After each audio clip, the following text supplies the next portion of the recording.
Hello everyone, ఈరోజు నేను కొత్త వీడియోతో వచ్చా. చూడండి, అందరూ చూసి లైక్ చేయండి. ఓకేనా? వీడియోలోకి వెళ్తారమ్మా. మరి ఇది ఒక ధర్మాకలతో చేసిన మందిరం. ఈ మందిరంలో నేను శివలింగాన్ని పెట్టాను.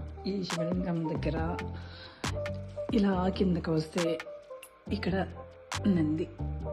ఈ నందికి ఎదురుగా శివలింగం లోపల ఇలాగా ఓం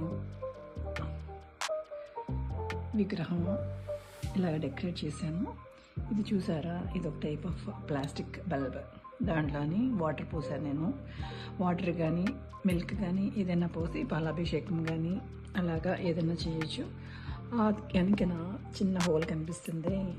ఈ వాటర్ అంతా ఆ హోల్లో నుంచి ఇలా బ్యాక్ సైడ్ ఒక చిన్న పైప్ ఉంది చూసారా, ఆ పైప్ త్రూ ఇలాగా ఈ వాటర్లోకి వస్తుంది అనమాట. అలాగా వాటర్ అంతా దాంట్లో కలుపుతుంది.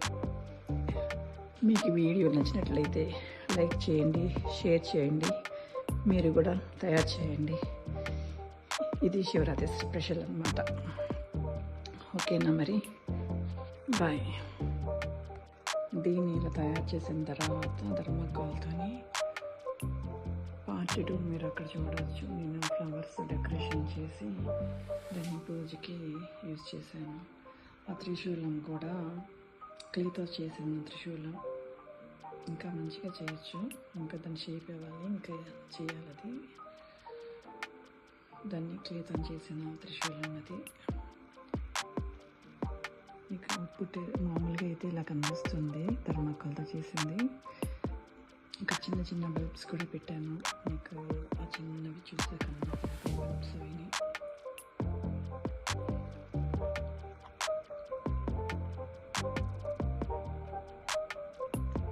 దీన్ని ఫ్లవర్తో డెకరేషన్ చేస్తే చాలా బాగుంటుంది.